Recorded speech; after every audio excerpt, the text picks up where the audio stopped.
My name is Tessa Allen, and I was 17 when my mom left me at a highway rest stop to teach me a lesson. She did not yell this time. That was the worst part. She just pointed at a bench and said, "Sit, think, learn." I laughed because I thought it was a bluff. My family never did consequences. They did silence. They did guilt. They did smiles for strangers and cold shoulders for me. But then she got back in the car. I saw the door shut. I saw the brake lights blink off. I felt the engine pull away, like she had rehearsed it. I stood there with my backpack and my pride and a phone that was already dying. I told myself she would circle back in a minute, that this was a scare tactic, that any mother would stop.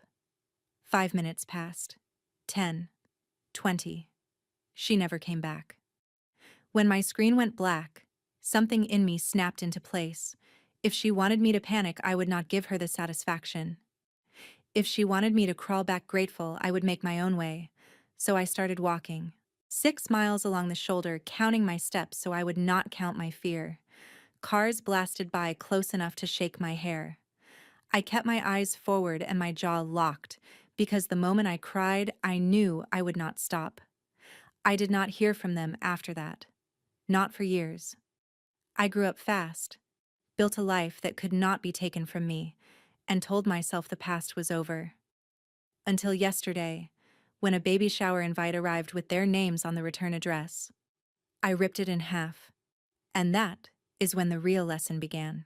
The fight started the way our fights always started, with something small that was never actually small. We were on a family road trip, packed into the car like we were pretending to like each other. My mom, Catherine, had her hands locked on the steering wheel and her voice locked on me. "Stop slouching," she said. "You look ungrateful." I stared out the window. I was tired of being corrected like I was a mistake that could be ironed flat. I was tired of the way she praised my siblings for breathing while she measured my breathing like it was wrong.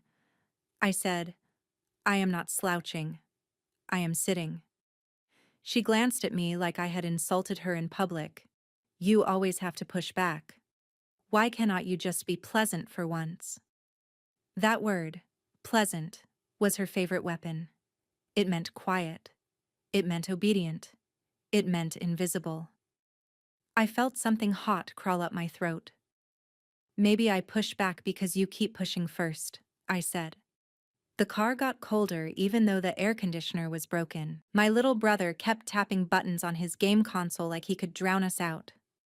My sister hummed to herself, too young to understand that our family only sounded cheerful when there was an audience. Catherine pulled into a rest stop like she was parking the argument. "Everyone out," she ordered. Outside, she did not lower her voice.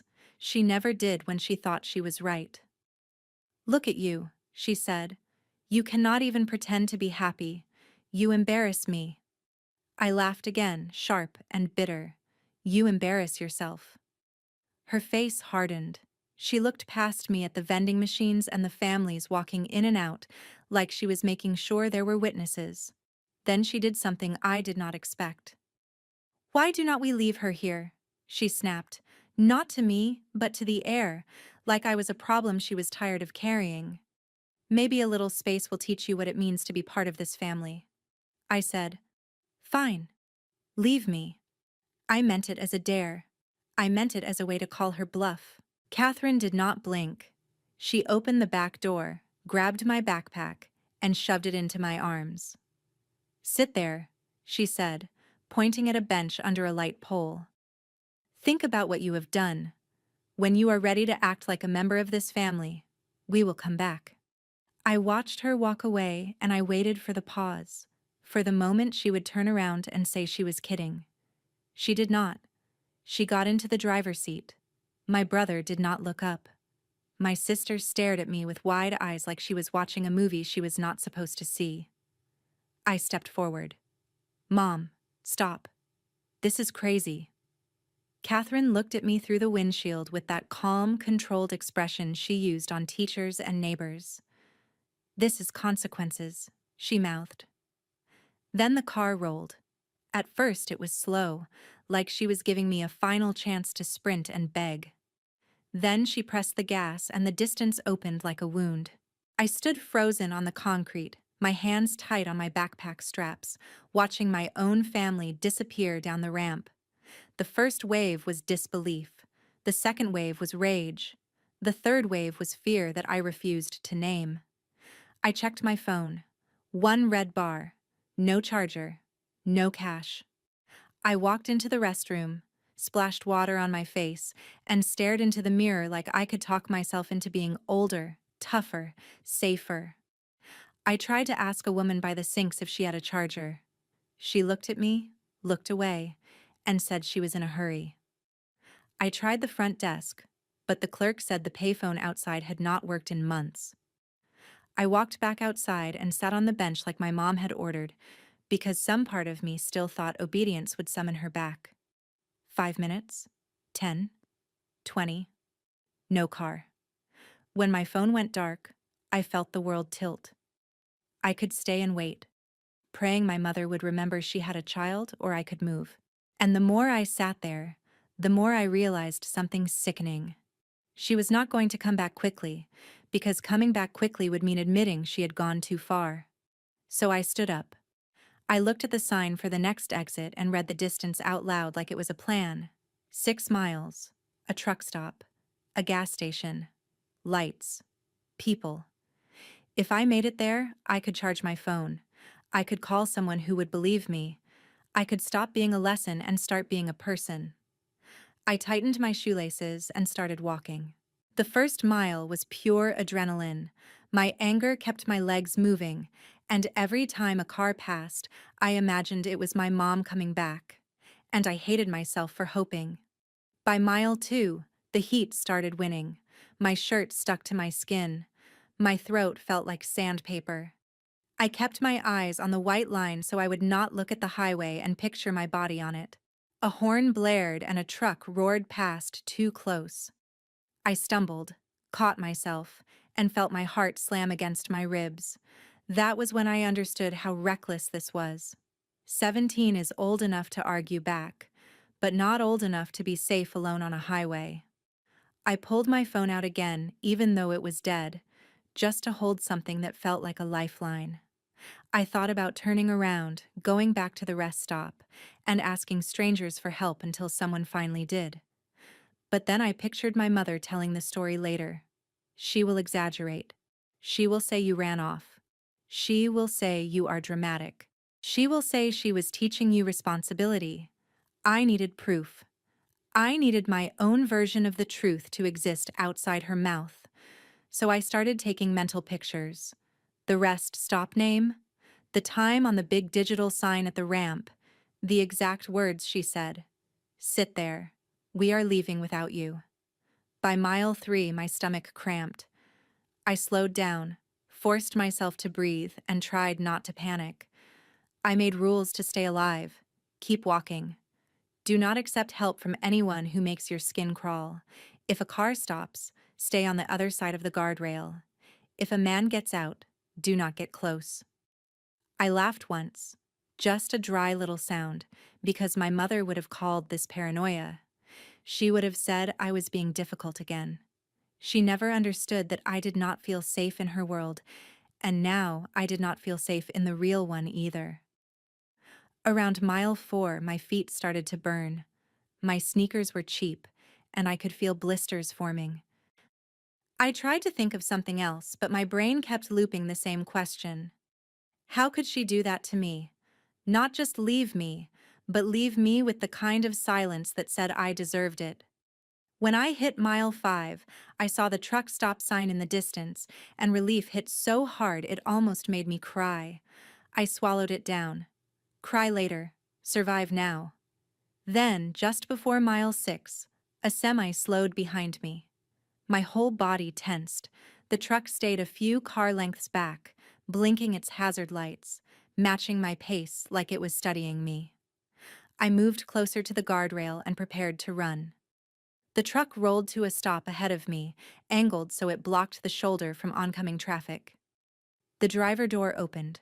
A man climbed down slowly, hands visible, not rushing. "Hey," he called, keeping his voice normal. "You okay out here?"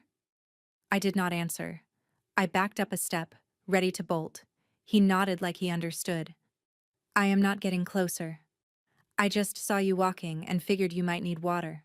That is all." He set a sealed bottle on the ground and stepped back. Only then did I notice the details that made him feel less threatening. A wedding ring, a company logo on his shirt, a dashboard camera inside the cab. Practical things. Not a stranger with nothing to lose. I took the bottle without crossing the distance between us. The plastic was cold against my fingers. I twisted the cap and drank like my body had been waiting for permission. "What is your name, kid?" he asked. "Tessa," I said, and my voice cracked with exhaustion. "I am Ron," he said. "Listen, I can call the police for you, or I can take you to the truck stop up there and we find someone official. Either way, you should not be on this shoulder." The word police made my stomach flip. I did not want drama. I did not want headlines. I did not want my mom turning this into another story about how hard I was to handle. But I also knew something else. If I did nothing, she would do it again. Maybe not to me, but to someone smaller, someone weaker, someone who could not walk 6 miles. I pointed at his truck. "How do I know you are safe?" Ron nodded again, like he had expected the question. "Smart. Take a photo of my license plate. Take a photo of my face. Call whoever you trust when we get your phone charged. You sit on the passenger side with the door unlocked. If you do not like anything, you get out." He even offered me his driver license to hold while I decided. That was when the fear inside me shifted. It did not disappear, but it made room for something else. Control. I took my own phone, dead as a rock, and held it up like a camera anyway, pretending I was recording him.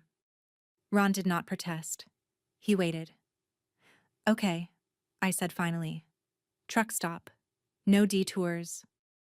"No detours," he agreed. "And Tessa, I am sorry. Whatever happened, you did not deserve it." As I climbed into the cab, my legs shook, not from the steps, but from the moment. I had walked 6 miles because my mom wanted to win an argument. Now I was sitting beside a stranger because I refused to lose my life. Ron parked under bright lights where other trucks lined up like a small city. He did not touch my backpack. He did not ask personal questions. He walked me straight to the counter and told the cashier, "I found this kid on the highway. She needs a charger and a safe place to sit." The cashier looked at me, really looked, like she could see the fear I was trying to hide. She pulled a cord from a drawer and pointed to a booth near the window. "Sit there, honey, and you are not leaving until we figure this out." My hands shook as I plugged my phone in. The screen lit up with 1%, like it was waking from a coma. Notifications flooded in all at once. No missed calls, no frantic texts, nothing. That emptiness hit harder than the walk. My mom had not even tried to check on me. The lesson had not ended. It had barely started. Ron sat across from me but kept his distance, giving me space like he knew I needed it. I stared at my phone until it reached 5% and then I opened the dial pad. I did not call my mom. Not yet. I called the only number I could remember without my contacts. My best friend. She answered on the second ring, and I did not even say hello. I said, "I need you to listen." And then I told her everything in one breath before I could chicken out. There was a pause, and then her voice went sharp. "Where are you?" "I am calling my dad. We are calling the police. Do not move." My chest tightened. "I do not want to get my mom arrested," I whispered. "Tessa, she left you on a highway," my friend said. "She already did the dangerous part. You are just telling the truth." Ron stood up and walked to the counter. He told the cashier he would stay until an officer arrived. The cashier nodded like this was not her first emergency at midnight. 15 minutes later, 2 patrol cars rolled in. A female officer came inside first. She introduced herself, asked my name, asked my age, asked if I was hurt. I answered like I was reciting facts about a stranger. Then she asked the question that made my throat close. Who left you? I told her. My mom, Catherine Allen. Saying my mom name out loud to a cop felt like betrayal. Then I remembered the bench, the brake lights, the silence. And it stopped feeling like betrayal. It started feeling like accountability. The officer stepped outside to make calls. When she came back, her expression was different, tighter. Your mother is on the phone, she said. She wants to speak to you. My heart hammered. I took the phone anyway. Tessa, my mom said, calm as ever. Where are you? A truck stop, I said. 6 miles from where you left me. There was a breath. Then her tone turned annoyed, like I had inconvenienced her. You were supposed to sit and wait. You were supposed to think. I gripped the phone so hard my fingers hurt. I did think. I thought about how easy it was for you to drive away. Do not be dramatic, she snapped. You are making this bigger than it is. I was coming back. When? I asked. After dinner. After you cooled off. After you proved your point. Silence. The officer watched my face while I listened, like she could tell when the manipulation was happening. My mom tried again, softer now, performing remorse because there was an audience.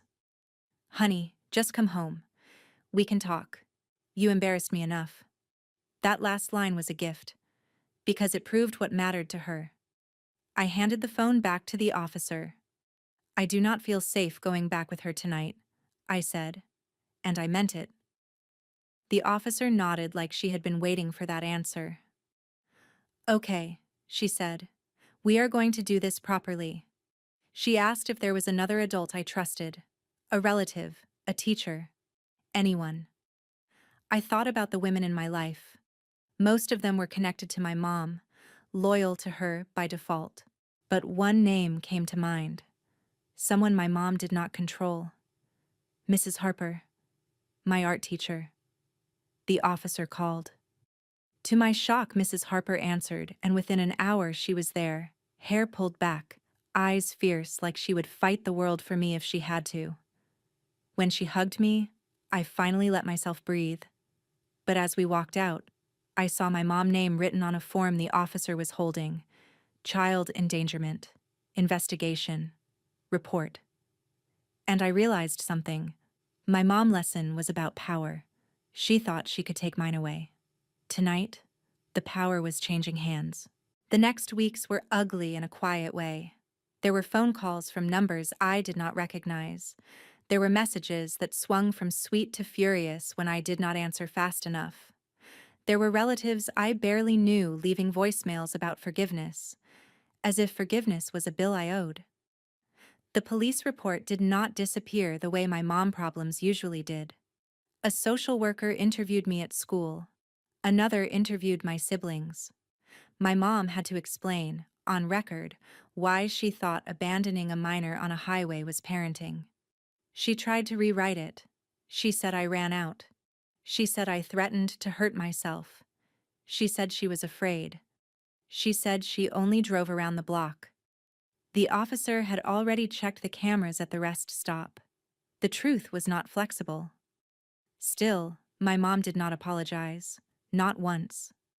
She blamed me for making her look bad. She blamed the officer for overreacting. She blamed Mrs. Harper for taking my side. She blamed everyone except the woman in the driver's seat. My dad finally called, and his voice sounded tired, like he had been losing battles in that house for years. He asked me to come home so things could go back to normal. Normal, I thought, is you watching her hurt me and calling it peace. I told him I was not coming back. Mrs. Harper helped me file paperwork for temporary guardianship until I turned 18. She helped me find a part-time job. She helped me apply for scholarships. She did not ask me to forgive. She asked me what I wanted. The answer shocked me. I wanted my mother to understand that I was not hers to break, so I made a decision that felt like swallowing glass. I cut them off. I changed my number. I stopped checking the mailbox. I blocked social media accounts one by one. The day I turned 18, I signed my own lease on a tiny studio and slept on the floor because I could not afford a bed. I was exhausted and terrified and happier than I had ever been.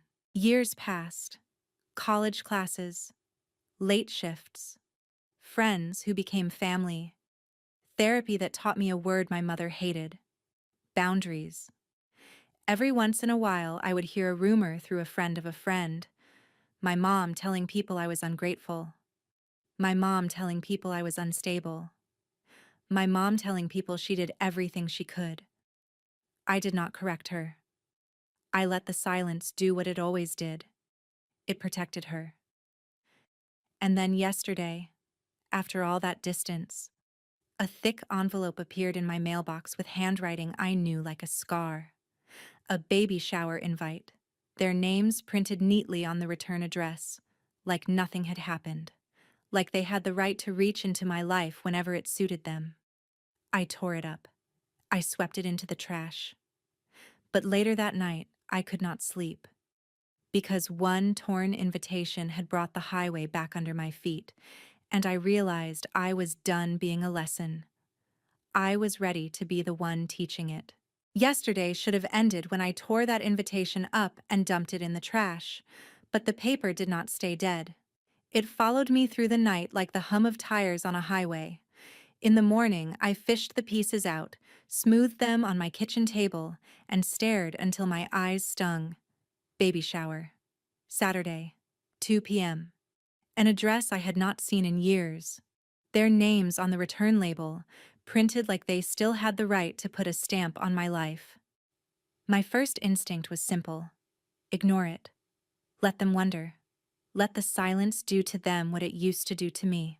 Then I pictured a room full of women laughing, passing tiny socks around, taking photos under pastel balloons, and my mother in the center of it all, glowing with her favorite thing in the world: an audience. I could already hear her voice, sweet and polished, telling some version of our history that made her look brave and me look broken. She would say I was a troubled teen. She would say I ran away. She would say she tried everything. And everyone would nod because people love a mother who claims she suffered for her child. I sat there, fingers hovering over my phone, and I realized what that invitation really was. It was not a peace offering. It was a test. Would I stay quiet and let her rewrite me again, or would I finally take control of the story she stole? I called Mrs. Harper first. We had not spoken much in the last few years, but she picked up like no time had passed. I told her about the invite, about the return address, about the way my stomach had flipped the second I saw that handwriting. She listened, then said one sentence that steadied me. You do not owe them your presence, but you do owe yourself your truth. Next, I called my best friend, the same one who had answered that night at the truck stop. She laughed when I told her I was thinking about going, not because it was funny, but because she understood what it meant. The fact that they mailed you something means they think they are safe now, she said. They think time erased what they did. So what are you going to do? That was the moment I stopped thinking like the 17-year-old on the shoulder and started thinking like the woman who had built a life from nothing. I was not going to show up to scream. I was not going to throw a cake, flip a table, or do anything that would let my mother point and say, "See? This is why we could not handle her." My revenge was going to be clean, clear, impossible to twist. I pulled up the old case number from an email Mrs. Harper had forwarded years ago. I requested the report again. I printed the pages that mattered: date, location, minor abandoned, statement taken. I dug out a photo from my cloud storage that I had not opened in forever. A blurry shot of a truck door with a company logo, taken at the truck stop when my phone finally came back to life.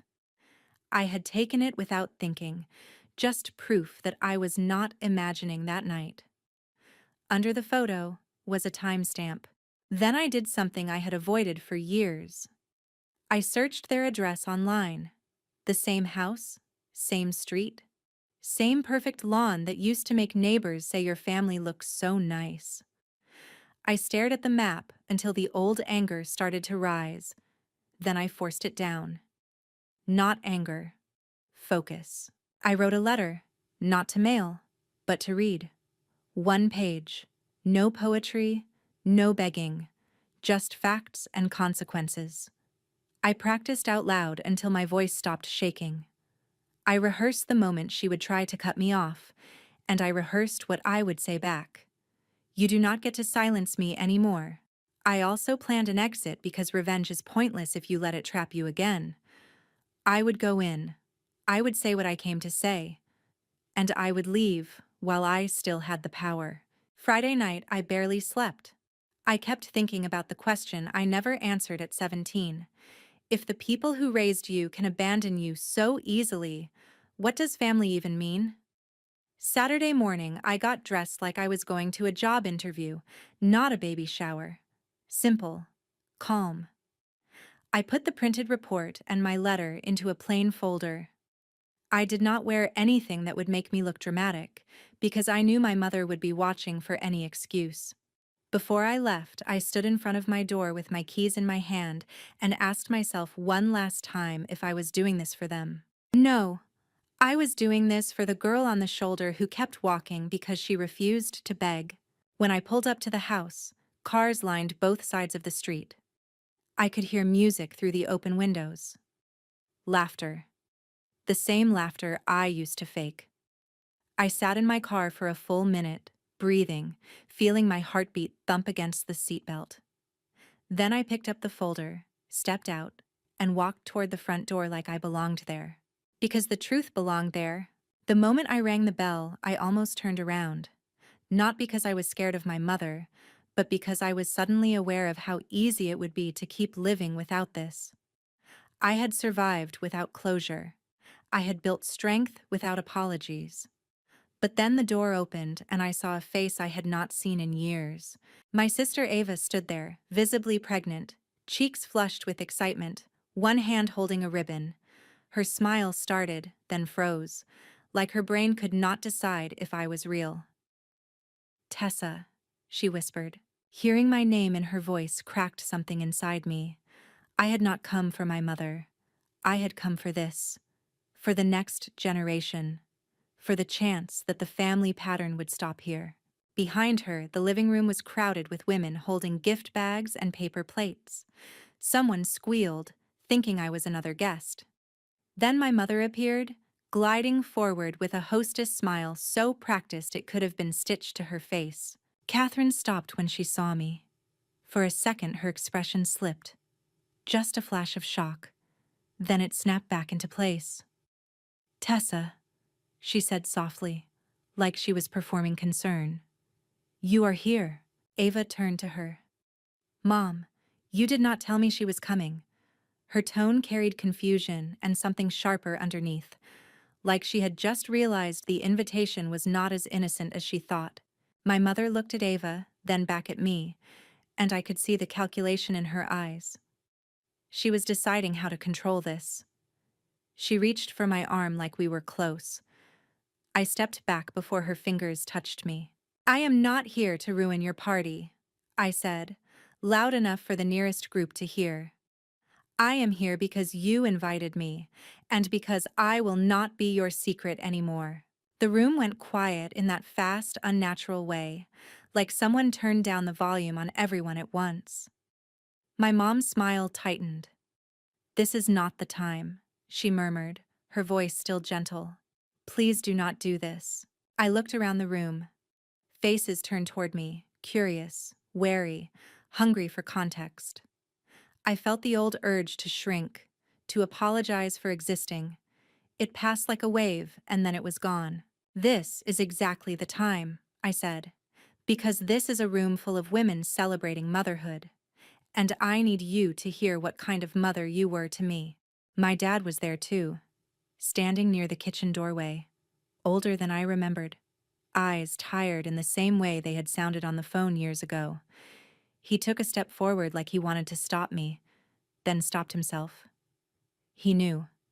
He had always known. Ava swallowed hard. Tessa, what is she talking about? I opened the folder, pulled out the police report, and held it like a mirror. My voice stayed steady because I had practiced, but I could still feel the tremor under my ribs. When I was 17, I was left at a highway rest stop. Not lost, not wandering, left. It was meant to teach me a lesson. I walked 6 miles on the shoulder before a trucker helped me get somewhere safe. The police filed a report. This is it. A woman near the couch gasped. Another whispered, "Oh my God." My mom's face went pale, then flushed. She tried to laugh, a tiny, dismissive sound. That is not what happened. You are twisting it. I did not move my eyes off her. You can deny it, I said. But you cannot rewrite a document you did not control. You cannot rewrite the cameras at the rest stop. You cannot rewrite the officer who called you that night. My mother stepped closer, voice dropping into that familiar warning tone. Tessa, stop. You are embarrassing yourself. There it was. The same line. The same weapon. I almost smiled because she had not changed at all, and that made my next words easier. No, I said. I am embarrassing you, and that is the difference. Ava stared at the paper, then at my mom. You told me she ran away, Ava said, voice rising. You told me she was dramatic and ungrateful. My mother swung toward her. Ava, honey, you do not understand. Ava took a step back like the truth had heat. Do not honey me, she snapped. Did you leave her? My mom's mouth opened, then closed. My dad finally spoke, voice rough. Catherine, answer her. The room felt like it was holding its breath. My mother looked around, searching for allies, but she had built her power on being believed, and belief dies fast when facts show up. Her voice shook the first time all afternoon. I was trying to teach her respect, she said. She was out of control. She was always fighting me. I thought she would stay there. I thought she would wait. I was coming back. I tilted my head. When? I asked. After dinner. After you proved your point. After you enjoyed the silence. My mom's eyes flashed with anger. You were fine, she said. Nothing happened to you. I turned slightly so everyone could hear the next part. Something did happen. I learned that your love had conditions. I learned that you would risk my safety to win an argument. I learned that no one in this house would protect me if it meant challenging you. And I learned that if I wanted to live, I had to leave you. My dad flinched like the words hit him too. Ava covered her mouth, tears filling her eyes. I hated that I was hurting her, but I also knew she deserved the truth before she brought a child into the same storm. I pulled out the letter I had written, but I did not read the whole thing. I did not need to. I had the room. I had the moment. I had what 17-year-old me never had. A voice people had to listen to. I have not heard from you in years, I said to my mother. Not because you could not find me, but because reaching out would mean admitting what you did. Then you sent a baby shower invitation with your names on it like we are a normal family. Like you did not abandon your daughter on a highway. So here is what I want. And it is simple. I stepped closer, just enough. I want you to say the truth. Out loud. To everyone. And I want you to apologize. Not privately. Not later. Right now. Because if you are about to celebrate becoming a grandmother, then you need to face what you did as a mother. My mother stared at me like she wanted to slap the words out of my mouth. But she could not. Not here. Not with witnesses. Not with Ava watching her like she was seeing a stranger. For a long second she said nothing. Then, very quietly, she whispered, I am sorry. I shook my head once. Not to me, I said. To the room, to your daughter, to the truth. Her jaw tightened. Her eyes darted toward the guests, the decorations, the camera phones that had started to rise in shaky hands. Finally, she spoke louder, voice brittle. I left Tessa at a rest stop when she was 17. I should not have done that. I was wrong. A murmur rippled through the room, half shock, half judgment. I could almost feel her reputation cracking, and I realized this was the price she had avoided for years. Not jail, not a fine. Something she cared about more: being seen. Ava wiped her face, then looked at me. "Why did you not tell me?" she asked. I swallowed. "Because I thought telling the truth would make me the villain in her story," I said. And I was tired of fighting for a place in a family that only loved me when I was quiet. Ava nodded slowly, like something inside her clicked into alignment. She turned to our mother. "You are not hosting this anymore," Ava said. Her voice was calm, but it landed like a hammer. "This is my baby shower, and I will not start my motherhood with lies." My mother stiffened. "Ava." Ava lifted her chin. "Go to the kitchen, or go upstairs, or go anywhere that is not the center of this room. Right now." My dad did not stop her. He just stood there, shoulders slumped, looking like a man who finally understood the cost of his silence. My mother looked around one last time, searching for control.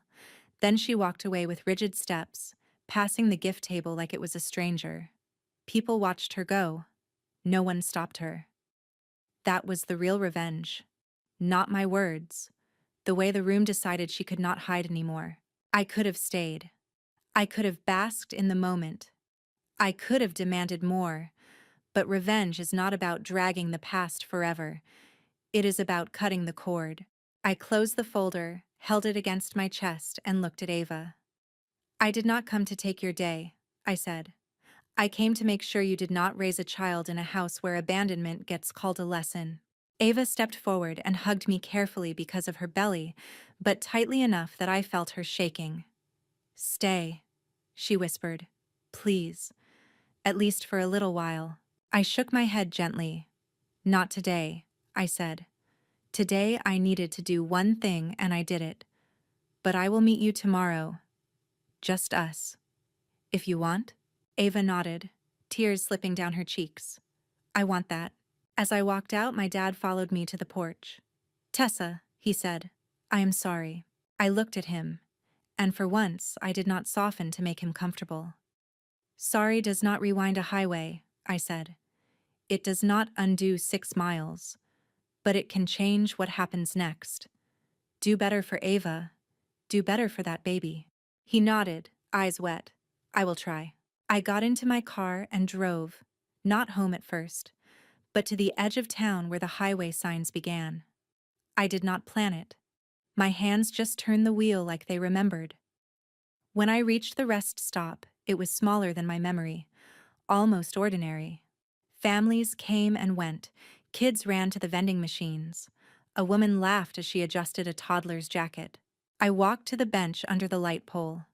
The same spot, or close enough. I sat down and let the air fill my lungs. 17-year-old me had sat here waiting for love that never came. Today, I sat here knowing I did not need it. I stood up, brushed off my jeans, and walked back to my car without looking over my shoulder. If you were me, would you forgive someone who abandoned you? Or would you let the truth be the final goodbye?